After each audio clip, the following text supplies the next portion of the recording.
반갑습니다. 반갑습니다. 오늘 드디어 계시록 마지막 말씀입니다. 네. 물론 22장 종합편을 남겨두고 있습니다만은 그 종합편을 제외한 본문 내용으로 마지막 말씀이거든요.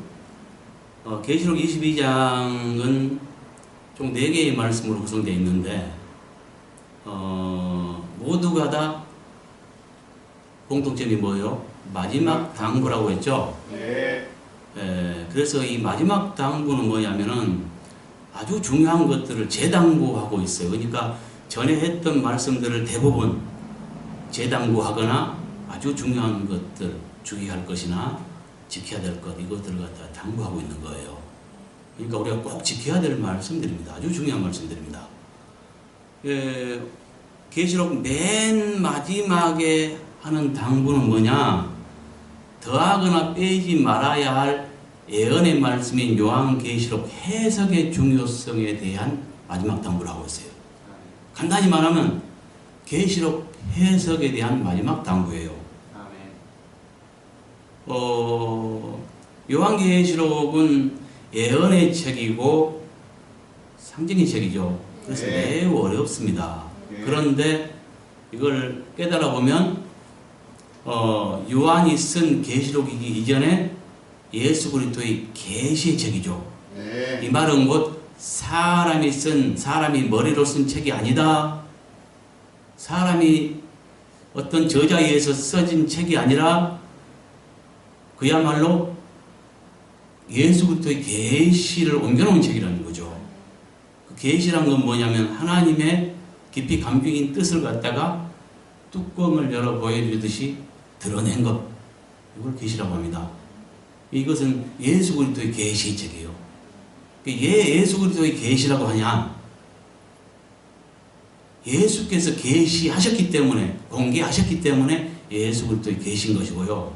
그 이전에 하나님의 비밀을 담은 책입니다. 하나님의 비밀을 담아서 7개의 도장 찍어서 봉해진 책인데 예수께서 그 말씀을 시야에다가 공개한 책이에요.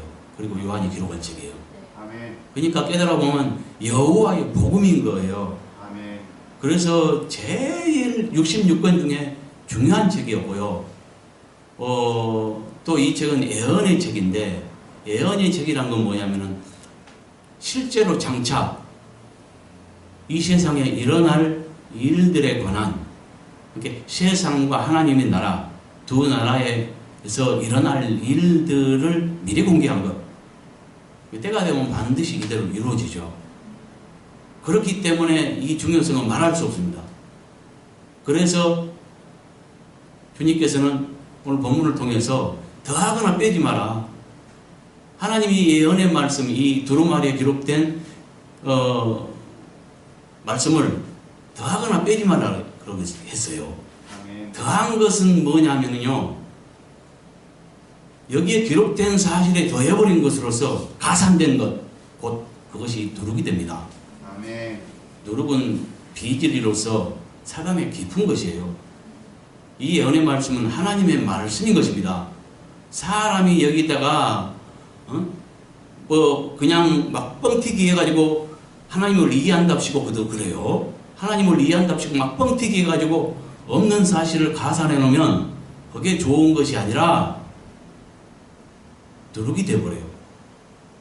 그 누룩은 사단의 깊은 것이라고 얘기하죠. 그래서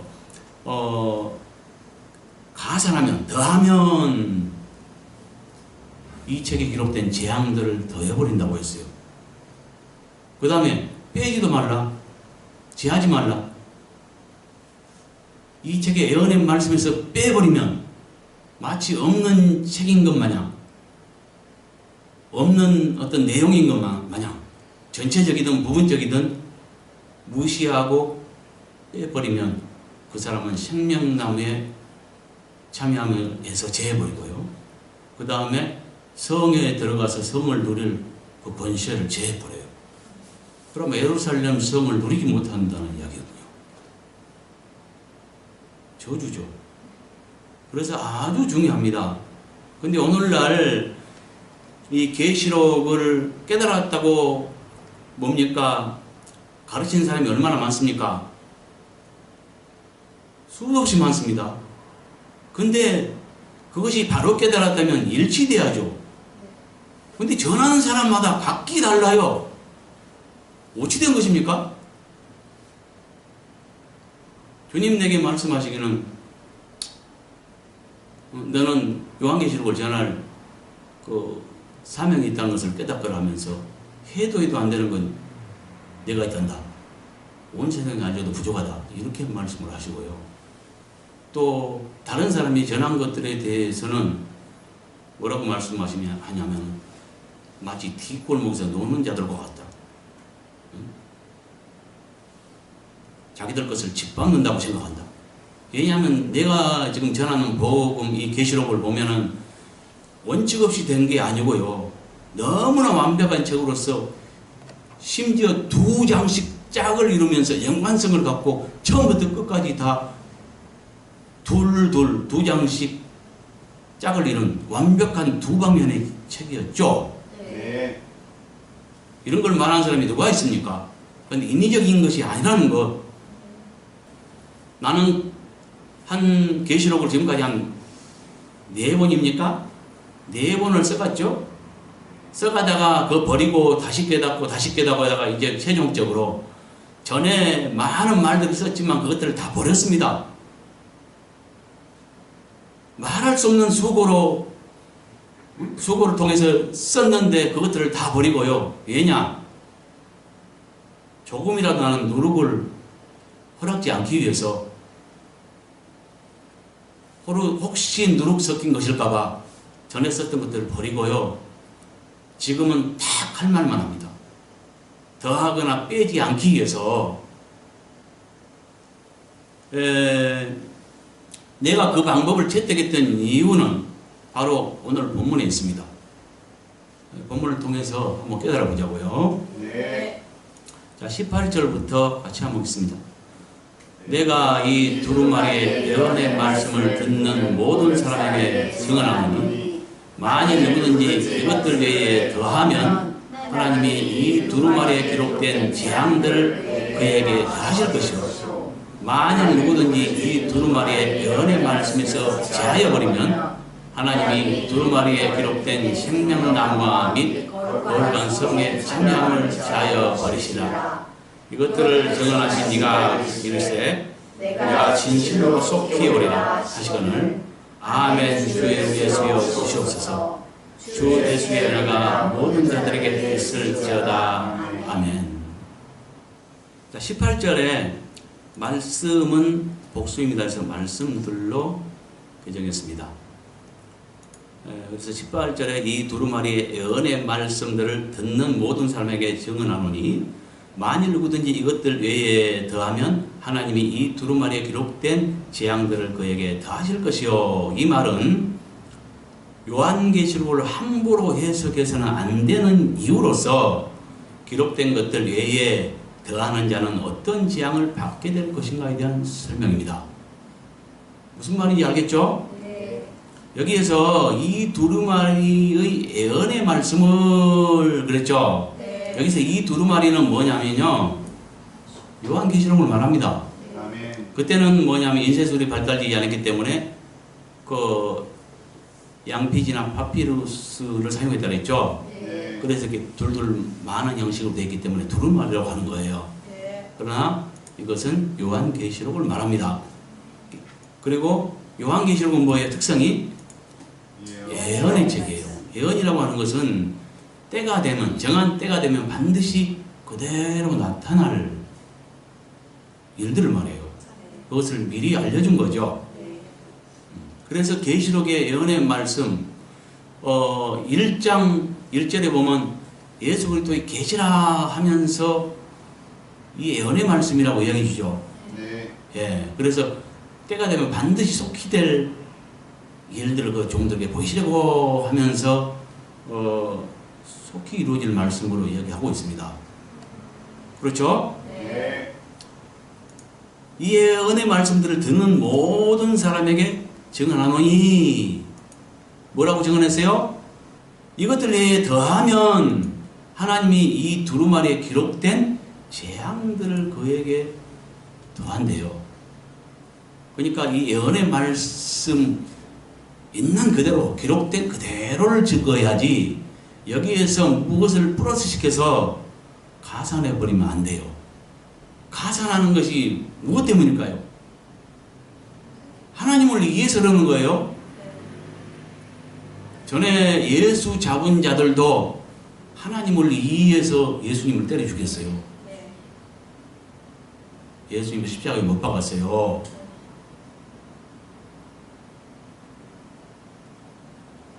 가산하는 것도 마찬가지예요. 하나님을 이해한답시고 뭔 어떤 좋은 말을 많이 해주면 좋은 줄 알고 가산을 해요. 근데 하나님은 그걸 원치 않습니다. 그래서 가산된 걸 뭐라고 하냐? 누룩이라고 합니다. 누룩은 보세요. 어떤 성질이냐면 뻥튀기 하는 성질이 있어요. 막 부풀리는 성질이 있어요. 그래서 이제 주님도 보여주실 때, 뭐 환상이나 이런 걸로 보여주실 때 어떻게 보여주냐? 그 티밥이라고 있죠? 그 뻥튀기. 네. 티밥이라고 한가? 티밥이 뭔 말인지 알아요? 네. 우리 전라도 방언은 티밥이라고 했는데, 네. 뻥튀기라고 하죠? 네. 네. 그 뻥튀기는 뭐요? 쌀이 조그마한데 뻥튀기는 엄청 몇 배로 불어버리잖아요. 네. 이와 같이 뻥튀기 한 거, 가산된 것, 이걸 누룩을 이렇게 비유해 준다는 거죠. 누룩이 그렇잖아요.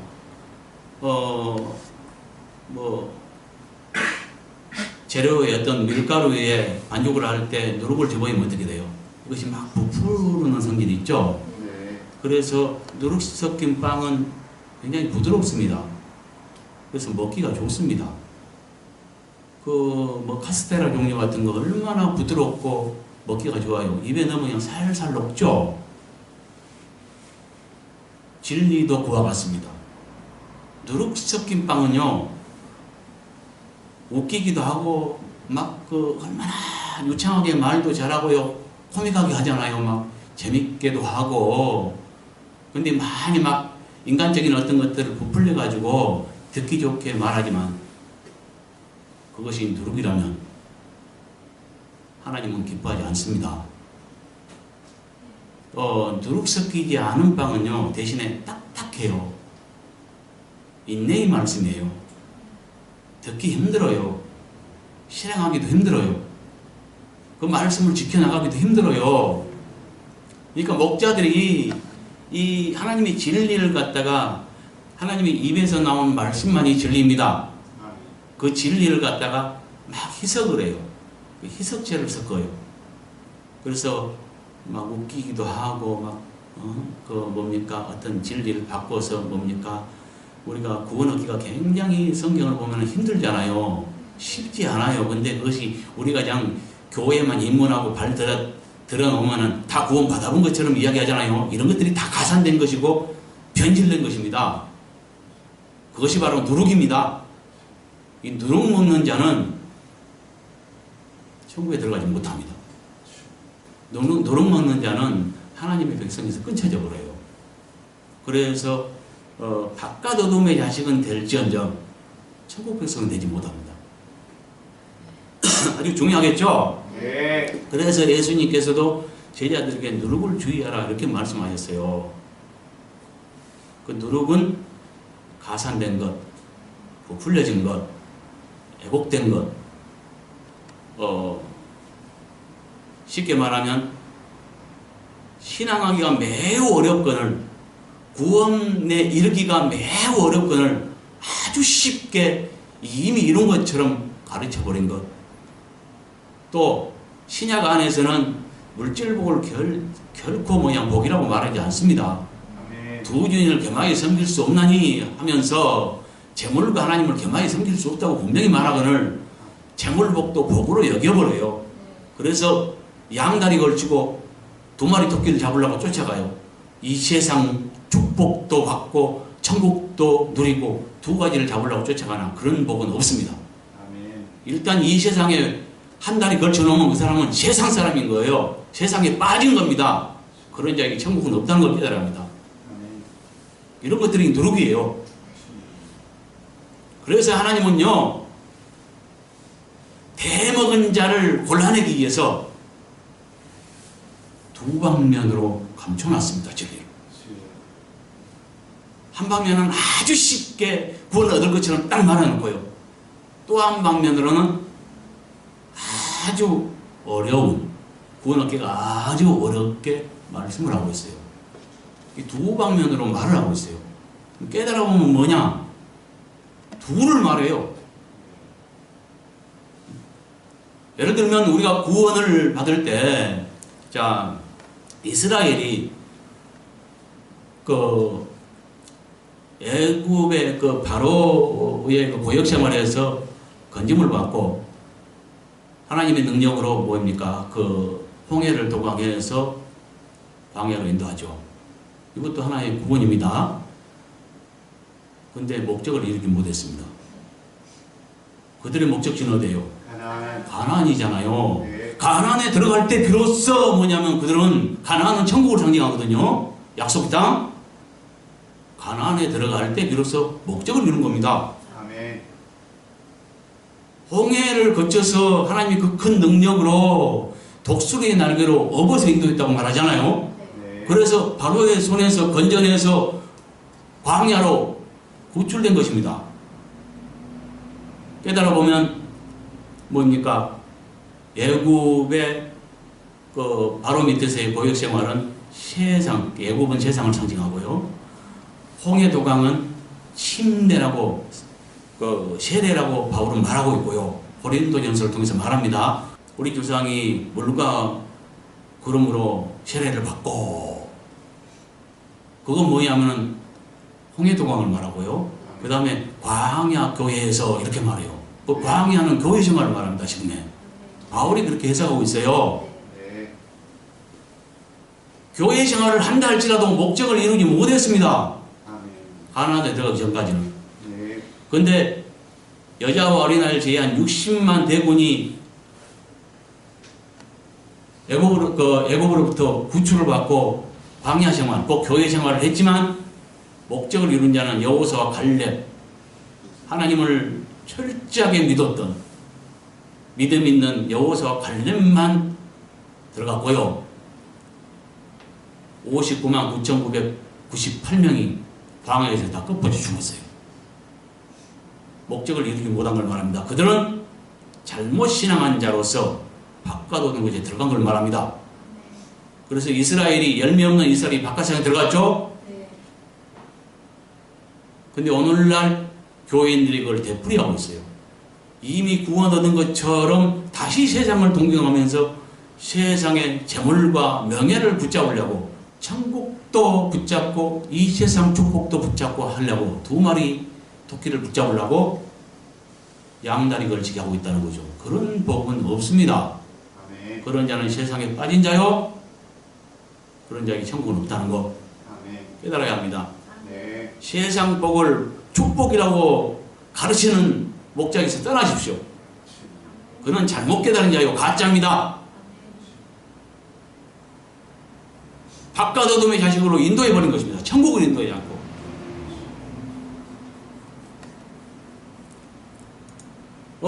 이 말씀은 아주 중요한데요. 자, 보세요. 이것들에 더하면 하나님이 이 두루마리에 기록된 재앙들을 그에게 더한다 그랬죠. 네. 이 두루마리에 기록된 재앙들을 간단히 말하면 어떻게 말할 수 있을까요? 둘로 말할 수 있어요. 하나는 뭐냐? 종말의 때에 두 인물에 의해서 이 세상이 3년 반, 42달이라고 이루어가고 있죠. 13장에 보면, 계시록 13장에 보면요. 42달 동안 두 인물에 의해서 다스려져요. 근데 그들이 속이는 자입니다. 아멘. 바다에서 나온 짐승으로 상징된 자는 거짓 그리스도고요. 땅에서 나온 짐승으로 상징된 자는 거짓 선지자입니다. 아멘. 이 두 인물에 대해서 42달 동안 다스려질 건데요.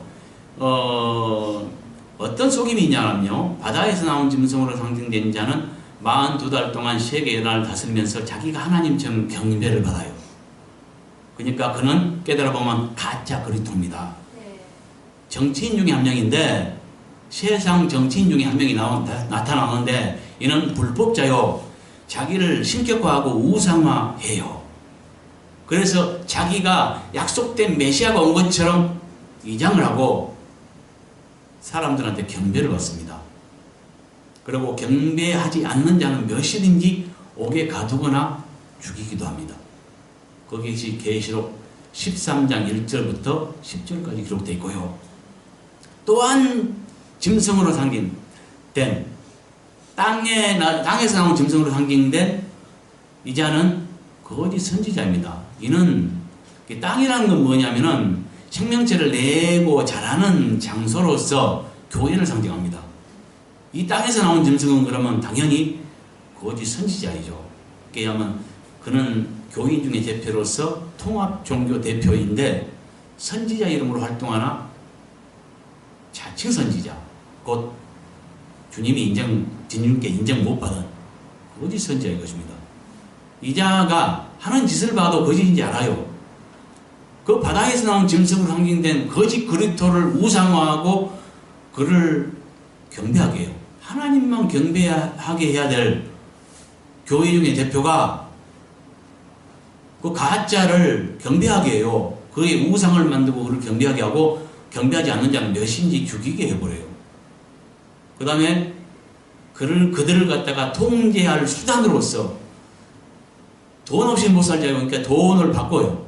표로 바꿔서 표가 없이는 아무 물건도 못 사도록 해서 그 표를 다 만들게 하고 그 표를 받는 자는 감시를 받아요. 이렇게 해서 감시 수단으로서 돈을 바꾸고 그들을 갖다가 통제한다는 거. 근데 하나님께서는 뭐라 그래요? 그 14장, 계시록 14장 9절부터 12절까지 경고합니다. 짐승이라고 말했는데 해석하면 거짓 그리스도입니다. 그 거짓 그리스도나 그 우상에게 경배하거나 666 짐승의 표를 받는 자는 누구든지 유황불못에 던져진대요. 아멘. 그러면서 성도들에게 인내가 필요하다고 말하고 있어요. 그러니까 거기에 누구든지의 성도가 포함됩니다. 그렇죠? 네. 이 두 가지 법을 어기면 누구든지 불못에 들어가요. 그러니까 구원 얻기가 매우 어려워요. 대환란 때는. 아멘. 그 거짓 그리스도가 통치하는 42달 3년 반의 대환란 때는 구원 얻기가 매우 어려워요. 목숨 걸어야 돼요. 그렇죠? 네. 그래서 지금 이것도 재앙이죠. 그 우상에 경배하거나 표를 받지 않으면은 굶어 죽거나 거짓 그리스도에게 죽임을 당하고 표를 받으면은 불못에 들어가고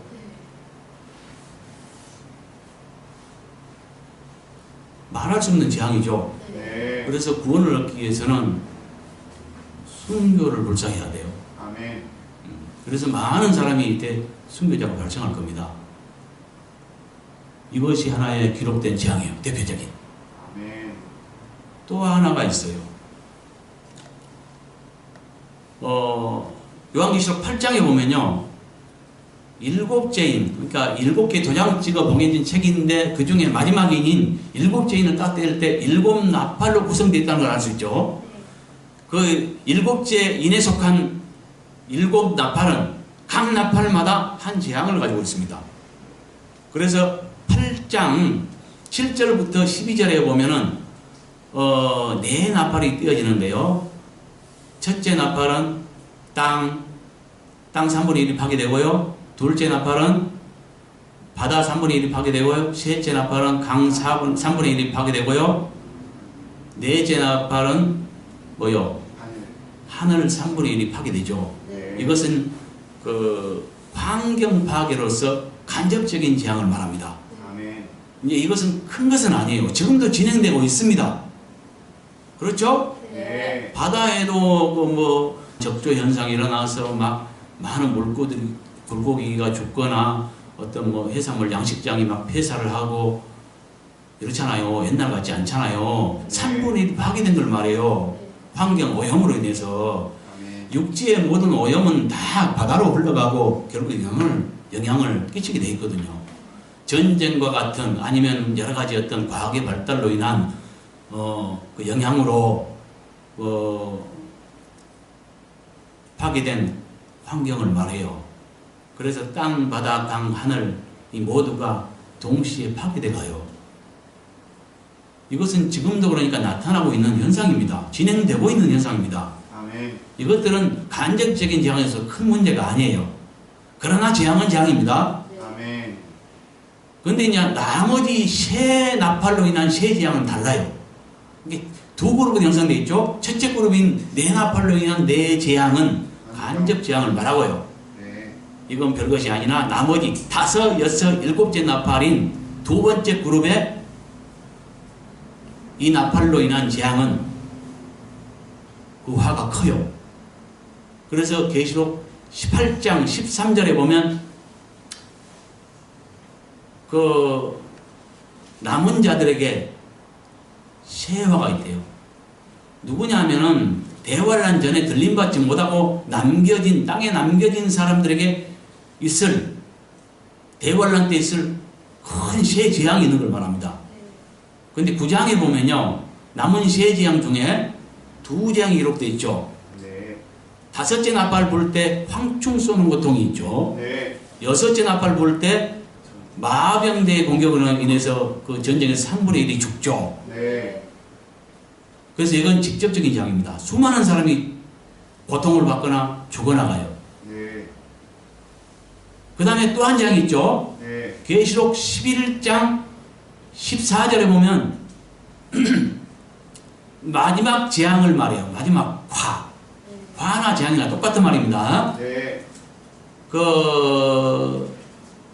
두 화가 지나갔고 앞으로 그 남은 셋째 화가 속히 이를 것이다 말한 다음에 15절에서 7째 나팔이 부러집니다. 7째 나팔은 마지막 나팔입니다. 아멘. 그건 마지막 나팔 불 때 어떤 일이 있냐? 18절, 19절에 보면요.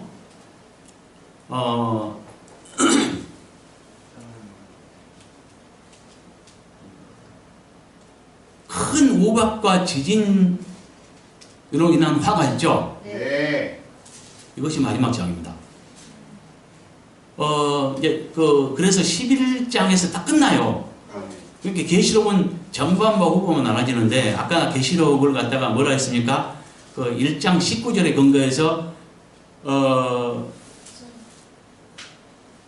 보았던 것, 과거사와 현재사와 미래사로 구성되어 있다 이렇게 말했죠. 네. 예, 과거사라는 것은 보았던 것에 대한 간증, 예수님 모습에 대한 간증, 그 보았던 일이죠. 네. 그 다음에 2장 3장은 교회 문제로서 전에 있었던 7교회의 목자들에게 한 말인데 그것은 대표성을 갖고 네.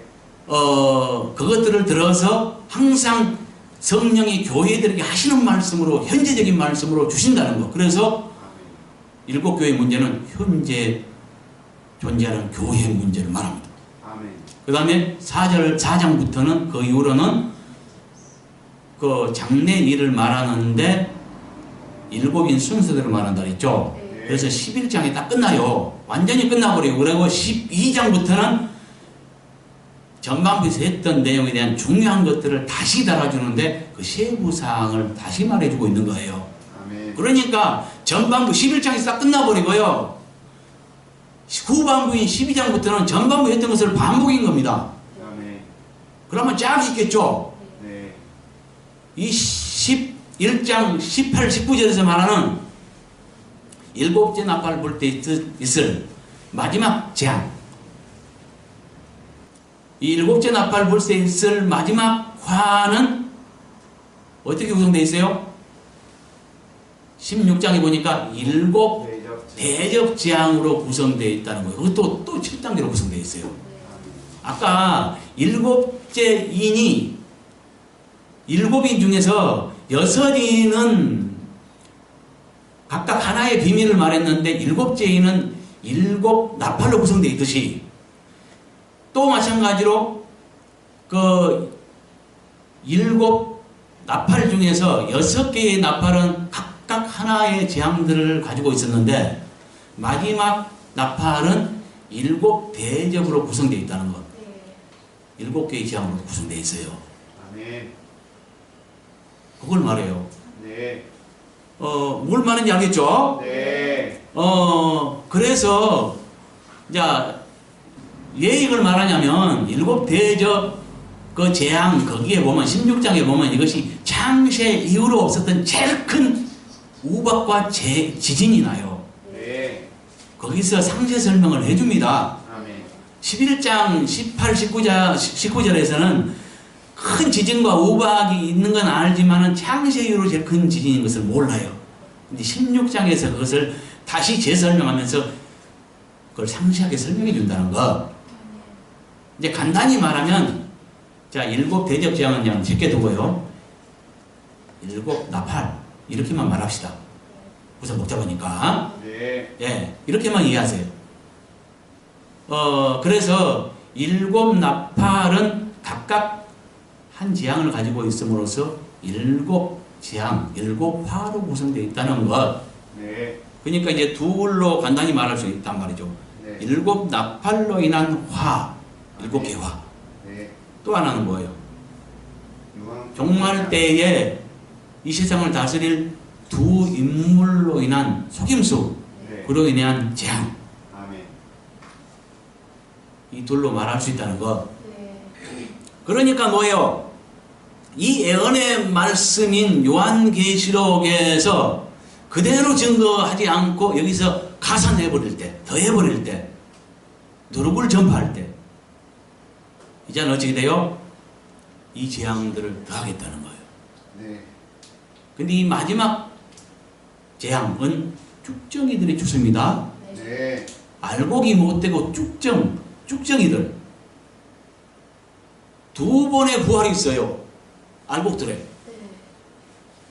쭉정이 부활 말고요. 네. 알곡들의 부활만 2번의 부활이 있습니다. 아멘. 계시록 14장에 보면 이걸 자세히 말해줍니다. 네. 대월란을 전으로 각각 한 번씩 있는데 대월란 전에 있을 부활을 천열매 주수라고 합니다. 아멘. 주수는 부활을 상징한 말입니다. 네. 하나님이 우리를 용서하셨는데요. 계시록 14장 1절부터 5절까지는 처음 익은 열매 주수, 곧 대환란 전에 있을 부활을 말해주고 있고요. 그 다음에 13절부터 16절까지는 대환란 끝에 있을 부활을 말해줘요. 아멘. 대환란 동안에 많은 순교자가 발생하는데 그 순교자가 여기 포함됩니다. 익은 곡식에, 익은 곡식 추수에 포함됩니다. 그러니까 대환란 끝에 있는 것이 옳죠. 그렇죠? 네. 예, 그래서 대환란 전에 각각 한 번씩 있는데 대환란 전에는 몇 명이나 되냐? 14만 4천도 못 받고 있어요. 이걸 오늘날 목자들이 상징으로 보는데 절대 그렇지 않습니다. 난 여기에 대해서 분명하게 증거했습니다. 네. 관계된 영상을 보시기 바랍니다. 네. 자기 생각을 누군지 말하지 말고요. 그것이 상징일 수 없는 증거를 분명히 냈으니까 보신 다음에 말하라는 거지. 그래서 이 천열매 주수라는 것은 본격적인 주수, 모든 성도의 부활을 말하지 않고요. 농사 지었을 때 맨 먼저 익은 곡식을 말하는 거예요. 그러니까 소량일 수밖에 없는 것이고요. 이걸 다른 말로 말할 때, 사람으로 말할 때는 큰아들을 말해요. 큰아들이 모르는 자가 아니지 않습니까? 네.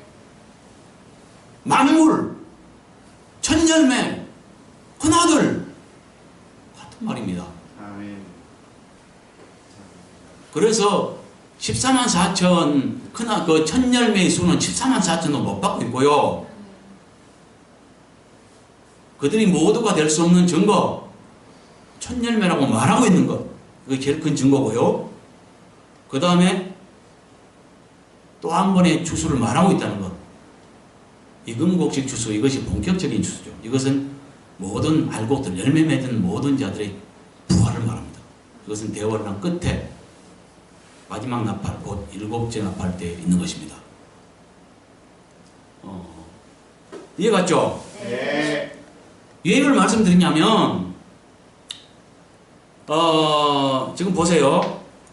이 두루마리에 기록된 재앙들을 대할 것이요. 그러면 재앙들은 계시록 아까 내가 그 재앙을 두 방면으로 이렇게 쭉 말해줬죠. 정리해줬고요. 네. 계시록 14장만 봐도 계시록 14장은 뭘 말하냐?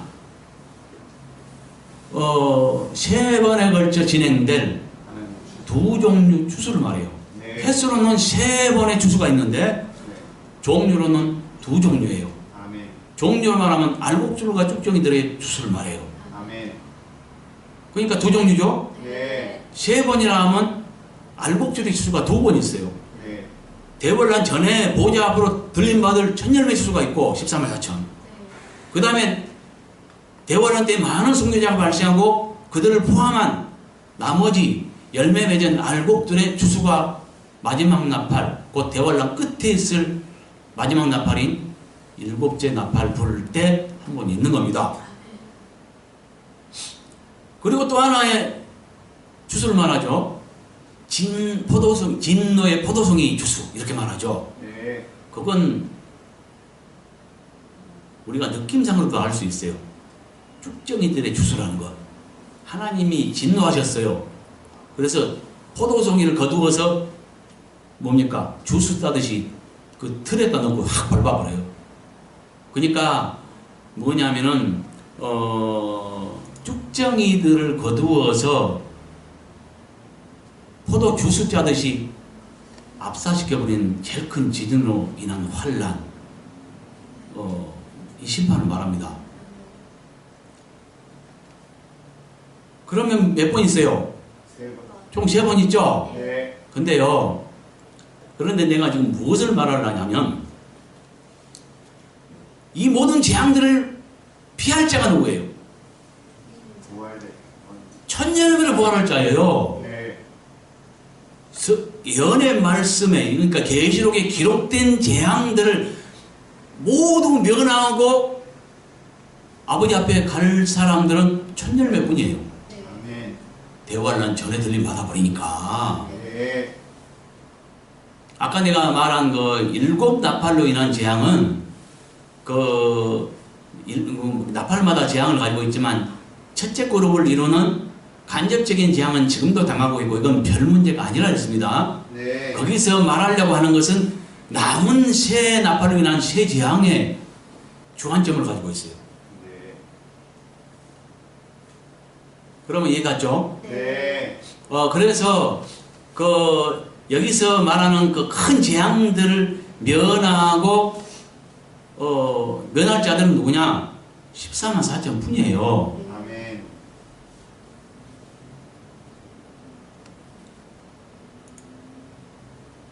그러면 뭐예요? 이 두루마리에 기록된 재앙들을 그에게 대하실 것이요. 재앙들을 계시록에 기록된 재앙들을 받을 자들은 누구예요? 천년을 못하고 남겨진 자들은 다 받아요. 네. 근데 그 중에요, 두 종류로 나눠요. 아까 계시록 14장에서 14장 13절부터 그 이하로는 두 종류의 그 대환란 끝에 있을 두 종류의 주수를 말하는데 알곡 주수 한 번, 쭉정이 주수 한 번을 말했습니다. 네. 그 알곡들의 주수는 맨 마지막 화는 당하지 않고 올라가요. 네. 나머지 건 다 당하되 맨 마지막 재앙인 그 주님 오시기 바로 직전에 있을 창세 이후로 없었던 제일 큰 지진은 당하지 않고 그 지진이 있기 전에 열매 맺은 자들을 하늘로 이사시키는 거예요. 아멘. 그러니까 마지막 재앙만 면합니다. 알곡들은. 남겨진 자 중에서 천열매 못 되고 남겨진 자 중에서도 순교자가 발생하거든요. 그러니까 열매 맺은 자가 있다는 거죠. 많은. 그렇죠? 표받지 않고 경배하지 않음으로써 목숨이라도 내놓고 이걸 지킴으로써 열매 맺을 자가 많은 무리가 탄생해요. 그 많은 무리가 탄생하는데 그들 중에서 열매 맺은 자들은 마지막 재앙만 안 당하고 나머지는 다 당해요. 네. 마지막 재앙을 남겨두고 하늘로 이사되는 거예요. 아멘. 그런데 또 한 무리 쭉정이들은 마지막 재앙까지 당하는 것입니다. 아멘. 이해갔죠? 네. 이것이 이렇게 이 둘로 나눠 알곡과 쭉정이들은 이 둘로 나눠진다는 것. 이 재앙을 받되 두 종류가 있다는 것. 마지막 재앙까지 받을 자들과 안 받을 자가 있다는 것. 아멘. 깨닫기 바랍니다. 네. 이해갔죠? 네. 그 다음에 19절 만일 누구든지 이 두루마리 예언의 말씀들에서 제하여 버리면 하나님께서 이 두루마리에 기록된 생명나무와 및 거룩한 성에 참여하면 제하여 버리시리라. 이 말씀은 요한계시록을 우리와 동일합니다. 이거는 네. 요한계시록을 함부로 해석해서는 안 되는 이유로서 안 되는 이유를 말해요. 여기까지. 네. 18절도 마찬가지고 19절도 마찬가지입니다. 네. 예, 여기만 달라요. 예언의 말씀을 제하여 버린 자는 어떤 불이익을 받게 될 것인가에 대한 설명이에요. 위에서는 뭐라 했어요? 재앙을 당하시. 똑같이 안 되는 이유로서 함부로 해석해서는 안 되는 이유로서 기록된 것들 외에 더하는 자가 받게 될 재앙을 말했죠. 네. 여기서는 우리 제하여 버린 자.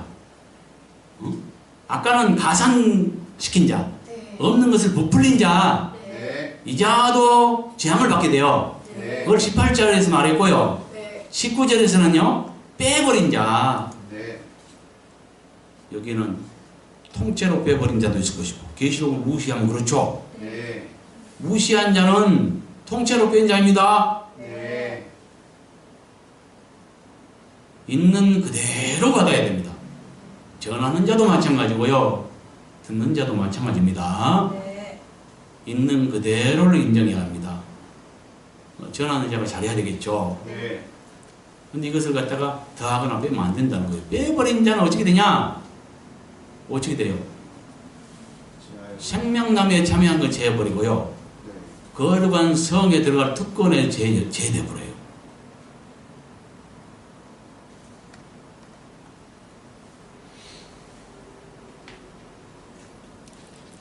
여기서 그 참여하다 이 말에 대한 원어의 뜻은 분배, 나눔, 목 이런 걸 말해요.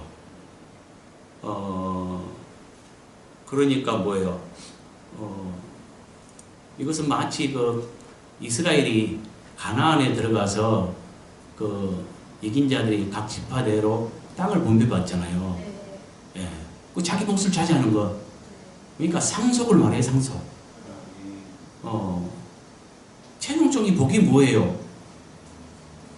우리가 추구하는 복은 아버지 집인 예루살렘 성에 들어가서 그 누림을 갖는 것입니다. 아멘.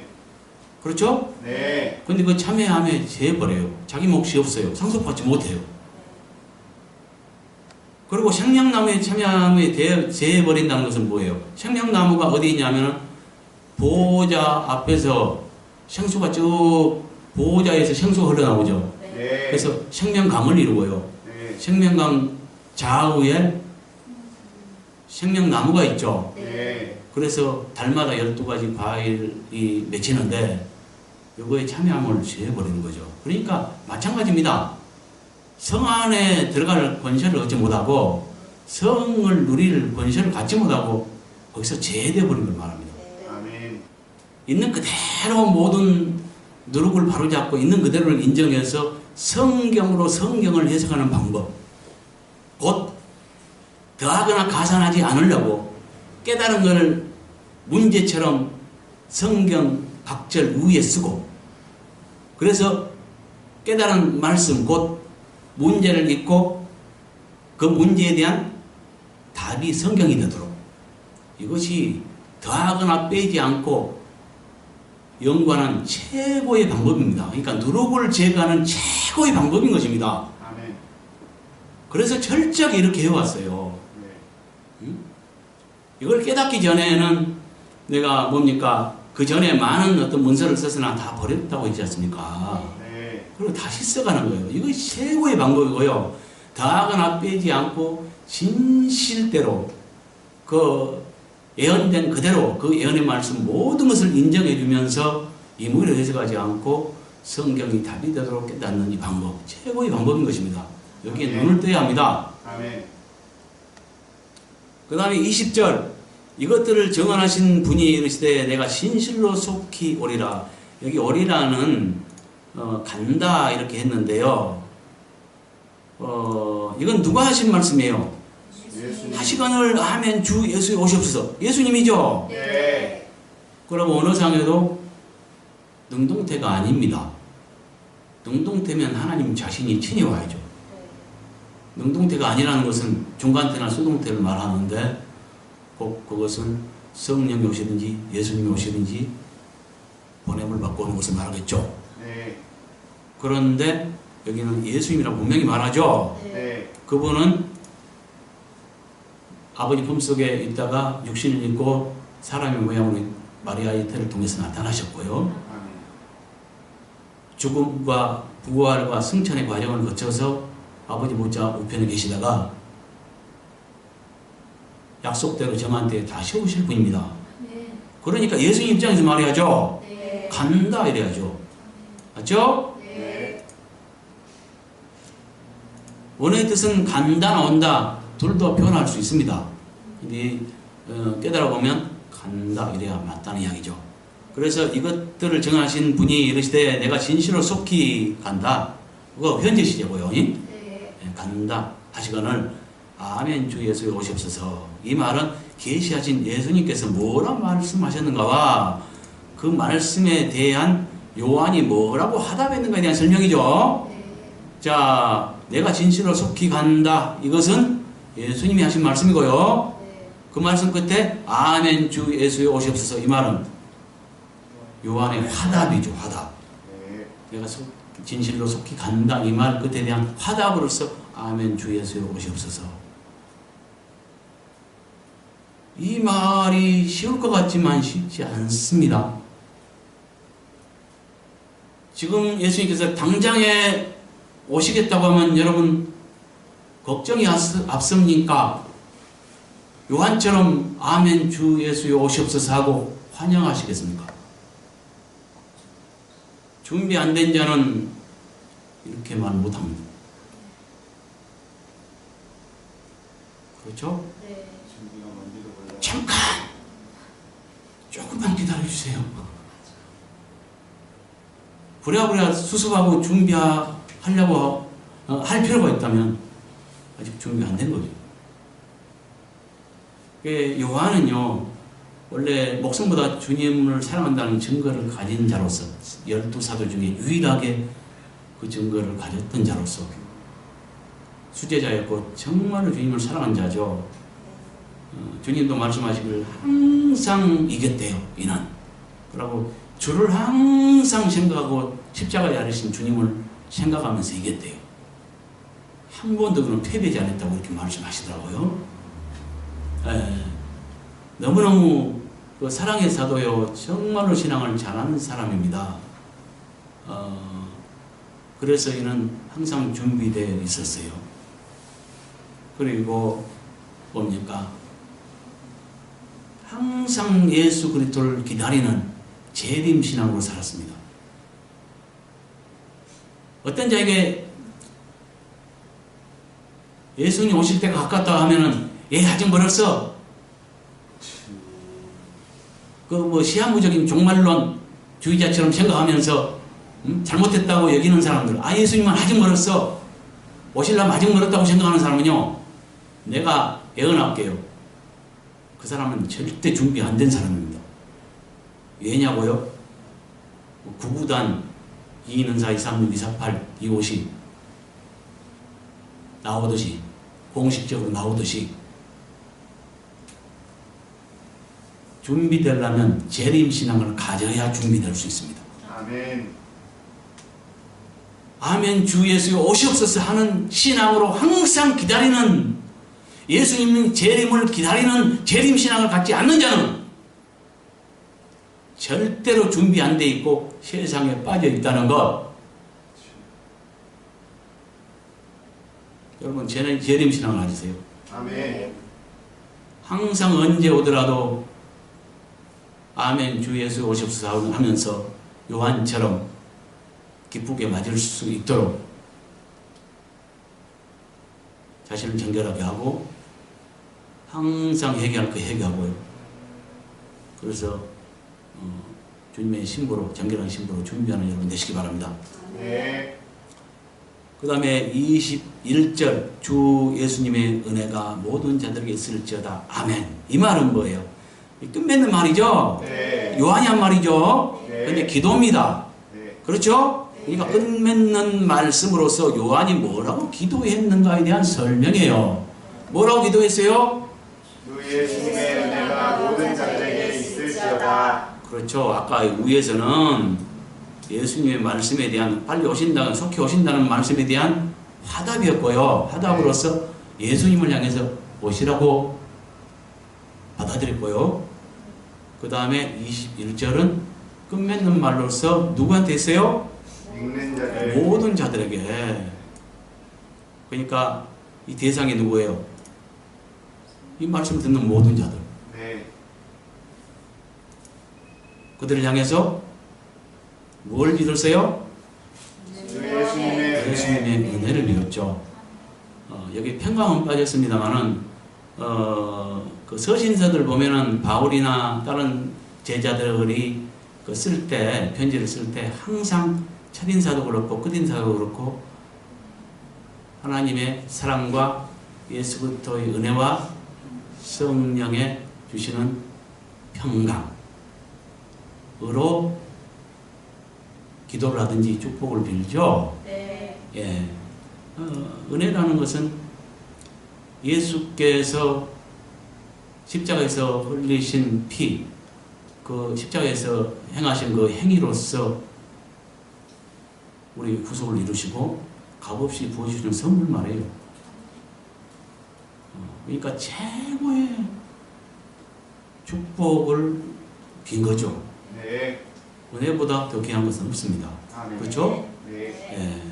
그래서 주 예수의 은혜가 모든 자에게 있을지어다. 아멘으로 끝마쳤습니다. 아멘. 여러분에게도 주 예수 그리스도의 은혜가 넘치길 빕니다. 아멘. 예, 그래서 18절부터 21절까지 오늘 보면은 더하거나 빼지 말아야 할 예언의 말씀인 요한계시록 해석의 중요성에 대한 마지막 당부입니다. 아멘. 수고하셨습니다.